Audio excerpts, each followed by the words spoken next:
Welcome to another edition of Sticks-n-Stonez. I am your host, Brent Elrod, coming to you from the cozy confines here on the patio, the No Shoes Bar and Grill, deep in the heart of the Republic of Texas. I have a really great show lined up for you today. I am pairing an H. Upmann, the banker, with Diplomatico Reserva Exclusiva rum. So I think it's going to be a great matchup. So right after this, we are going to pop the cork, cut the stick, and get to toasting.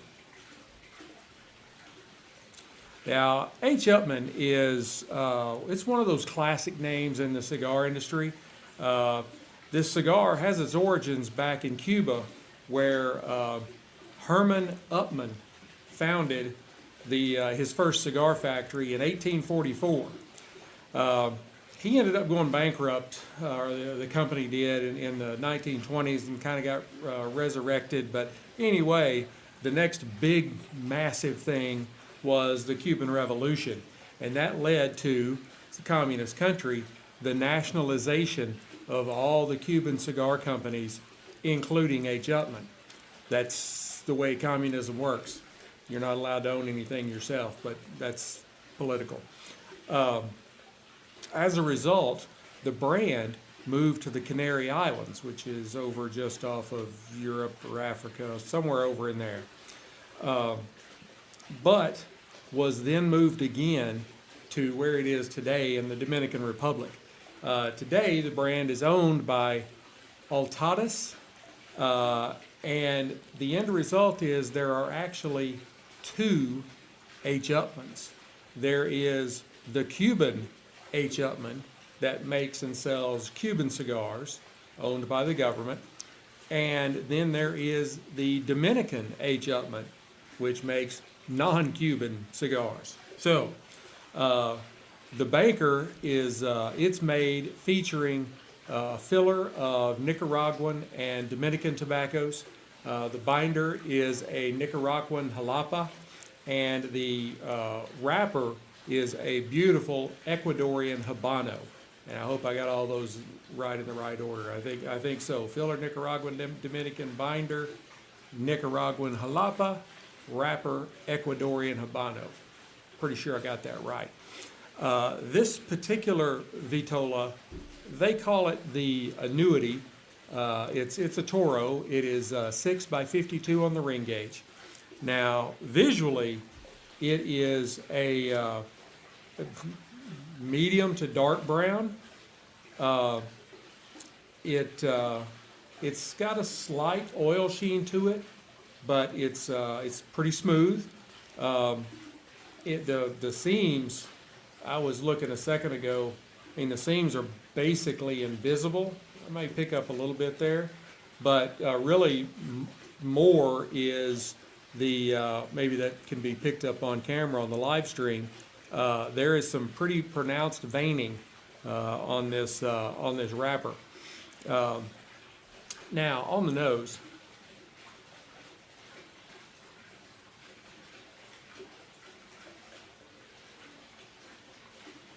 I get kind of a natural tobacco, some cedar, kind of, well, it's actually, hang on, let me do this again here. So I want to make sure I explain this right, because it's not just like cedar. It's kind of like a really deep, rich cedar, like right after you split a cedar log or cut down a cedar tree. It's not just like what you smell in a humidor. And then there's some notes of baking spice. Now let's go ahead and give it a cut. Test out the cold draw. I am using my Cassetti multi-cutter on the V-cut.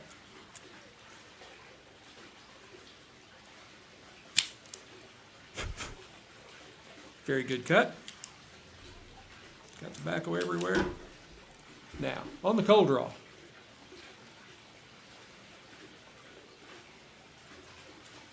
it is a very, very easy draw, which feeling of it, I was kind of surprised. It's pretty tight. It does have a little bit of give to it, but I kind of thought it might be a little bit tighter on the draw, just from the feel. But it is, it's really easy. Now, on the cold draw, I get notes of chocolate and cedar and a touch of spice, and then kind of off the nose, a little bit of kind of natural tobacco. I am noticing, as I was sitting here messing with it, that the wrapper is splitting off right underneath the band, right about there on the back side. That could spell trouble later, so we'll keep an eye on it.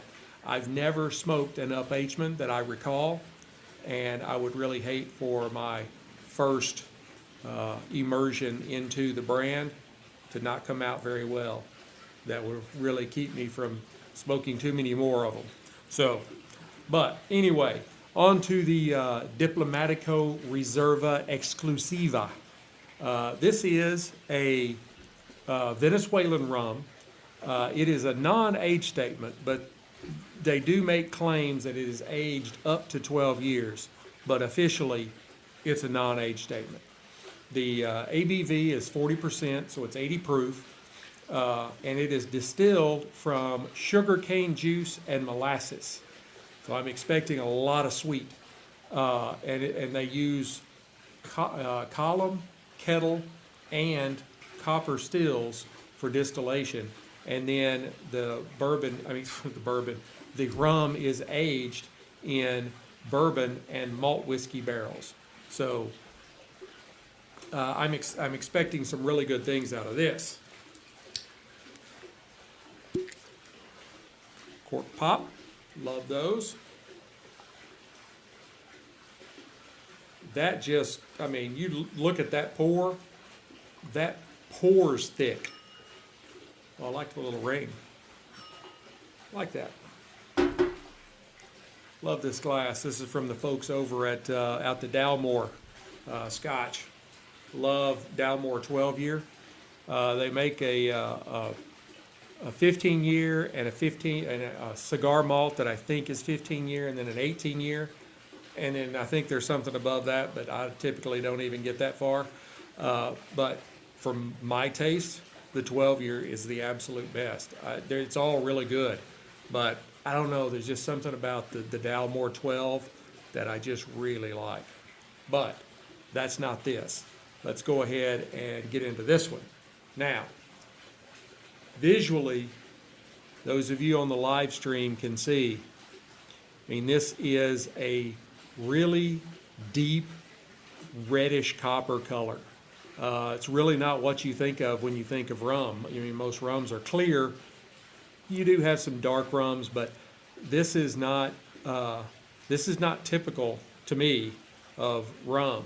It is just a beautiful, beautiful, deep reddish copper color. Now on the nose,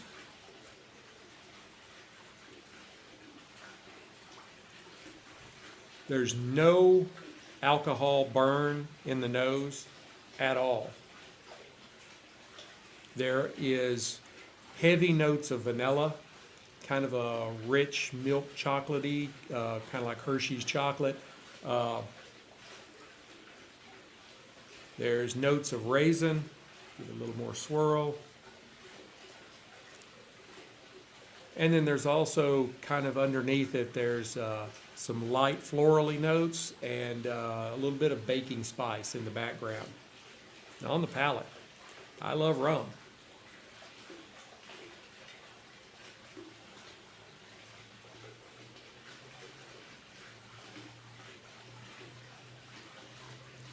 That is very good. I'd forgotten how good this Diplomatico is. As with the nose, there are some very heavy notes of vanilla, which kind of give it a softer feel and softer taste. I mean, you know how vanilla is. Vanilla It's not a sharp. It's not a sharp flavor. It's a very smooth flavor, I guess you'd say. That's what I always think of anytime I eat or drink anything that's vanilla.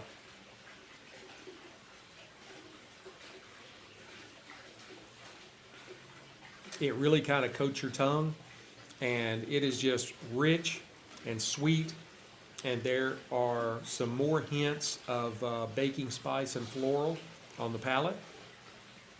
And it's got a medium finish, and I think maybe a little beyond medium, but not a long finish. Kind of medium long. And you just get more. I mean, this is all vanilla and sweet goodness. It's really good. We'll take a third sip.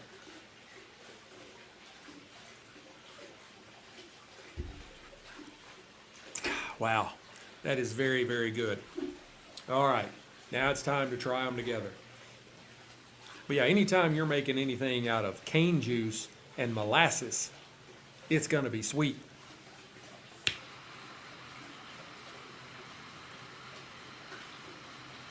Using my Rocky Patel Envoy 5 torch. If you want one, you can find one, a link to it on the Amazon store. It's the Sticks-n-Stonez store.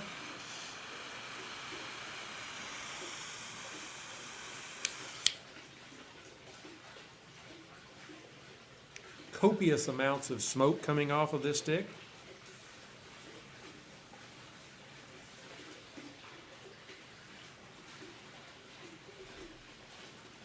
A little something else I want to watch on this too, but I'll keep it under my hat and for right now.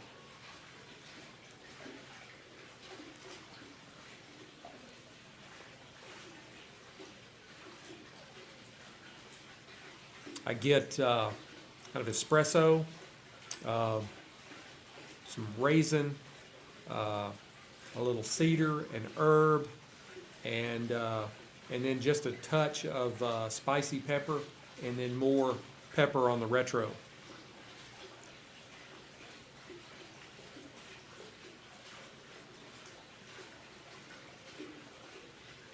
It's a pretty good stick.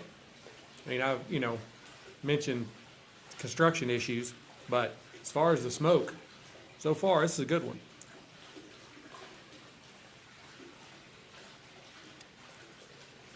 And it does put off a lot of smoke.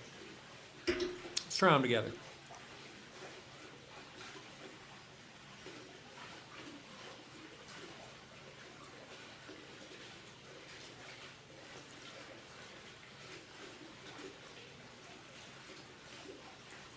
Very good together. Very good.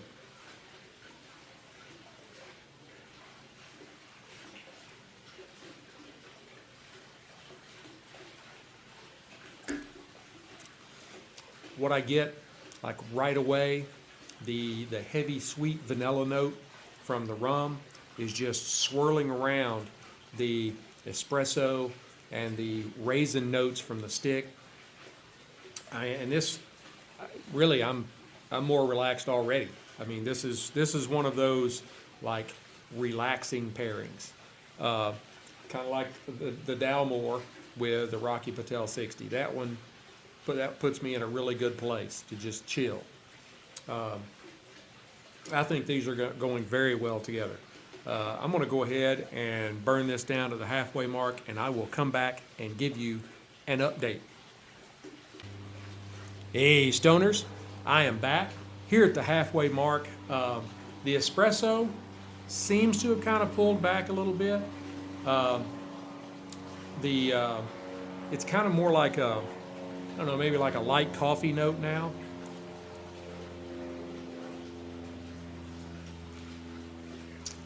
I still get the raisins and the earth and the cedar.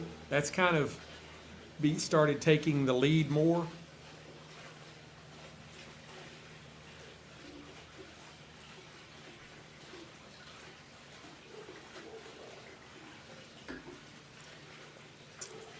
And the rum is still holding very firm.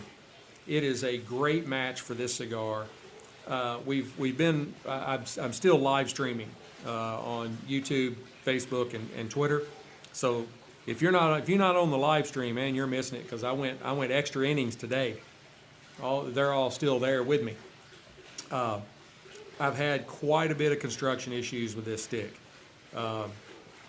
It's still got the hole right through the center of it. The wrapper, while it has not managed to pull off, I mean, if I wanted to, I could tear the wrapper off, because it is now fully pulled away from the stick, and all that's holding it on is the band. The band is keeping it in place. So this is one of those that I love the smoke. It's a great stick from an enjoyment perspective, but it's got a lot of issues. So I'm going to go ahead and burn this down to the halfway mark, and I will to the end, and I will come back and give you my final thoughts. Hey Stoners, I am back. Here in the last half, the banker offered up kind of a really full-bodied kind of earthiness, with still some notes of coffee and leather and some pepper and cedar, and a little bit of residual sweetness, but not a lot. But the Diplomatico made up for that in the sweetness category. The Diplomatico rum married very well, and I think would be a very, very versatile pairing spirit. I think you go with a lot of different sticks with the Diplomatico. It is not like, you have to try it. It is not like Bacardi, or, I'm sorry, I shouldn't be saying all their names, but you know what I mean. It's just regular, just your normal everyday mixing rum. I mean, this is not made for mixing. It's not overly expensive. I mean, it's like $35 or $40 a bottle, something like that. You can see on Total Wine, but it is a really, really good sipper. I was very pleased. The vanilla notes went really well with the raisins and the coffee that was on the stick. And the stick was surprisingly good and complex. It had a lot of construction issues. The only thing that kept it from the wrapper from completely coming off was the band. You couldn't see the seam before I lit it, but after that, it was all over. The band came detached and would move up and down the stick. It had this hole in it for right through the center of the ash for the first half. So construction-wise, I need to smoke some more of these and see if it's just wrong guy on the wrong day rolling, or if this is something that is inherent. But as far as the taste and the flavor profile, the palate, the nose, all that, it is a great stick. I would give it 85 matchsticks out of 100, simply because of the problems that, the construction problems. There were a lot of them. The Diplomatico, I would give it an 88 Whiskey Stones. It was really good. I haven't really done a lot of sipping rum, so I'm kind of hesitant to really boost it on up any higher than that, because I don't know how it compares to other sippers. But as far as marrying with this stick and just sitting back and drinking a little glass of it, it was really good. And it's an excellent value and a very easy drinker. I will do more research, definitely, that's for sure. I hope you have enjoyed this episode as much as I've enjoyed bringing it to you. Let me know your thoughts. Man, leave me some comments. I love comments, and people comment. I always try and, if nothing else, at least like it, even if I don't happen to have a reply. But I love to reply to the people that listen. Let me know if you have anything that you'd like to see paired, a particular spirit or a particular stick. Don't forget to hit like, subscribe, share, notify, especially share. Share the snot out of it. That's how I grow. And and that also lets you know when I drop any new content. And I've got some really great pairings coming up. If you've seen my some of the pictures I posted here in the last couple of days, I've got quite a few sticks and quite a few spirits to match up. So that's several weeks of work coming up here. I know you're going to love it. You can find me pretty much anywhere. I'm on Amazon Music. You can even search me on the Amazon shopping app. Just put the title of the show in, and it pops up for $0, and that's a great deal. You can listen to the show for $0. That is great. But I'm also on Pandora, Spotify, Apple Podcasts, Google Podcasts, iHeart Spreaker, and with the iHeart Spreaker, they post the audio on YouTube, and so even though it is just audio, you just have the Spreaker logo up there with the title of the episode, and you can listen to it on YouTube, and I think everybody's got YouTube. So go to the website, Sticks-n-Stonez.com. You can find episodes, you can find blog posts, you can find links to the Amazon store, our affiliate marketing partners. Speaking of affiliate marketing partners, I say thank you to Pinto Ranch. I love those folks. I love my toasted palm Stetson. You really should get one of those. You can go to Sticks-n-Stonez.com, and they are there on the front page. Just click the link, and it'll take you right to them. So, but also, you'll find Fanatics.com. It's Christmas time. I post stuff pretty frequently about things at Fanatics. You can get all kinds of sports. Any loved one you have that's a sports fan, baseball, football, basketball, racing, WWE, whatever, they'll have something there for you. And so again, Sticks-n-Stonez.com, click the link, take you to their website, and you can get what you want. And I think I don't think I've got anything else to cover for the day, other than, no, I almost forgot. The link to the stick and the link to the spirit will be in the description of the show. So all you have to do is you can click the link to the Cigars International page, and it'll take you right to H. Upmann, the banker's page. And you can order the stick right there while you're listening. Same thing with the Diplomatico. You can find it on the Total Wine page, and all you have to do is click the link in this show's description. It'll take you right to it. Can't be easier than that. Until we get to be together again, keep your sticks dry, your stones cold, and have a great day.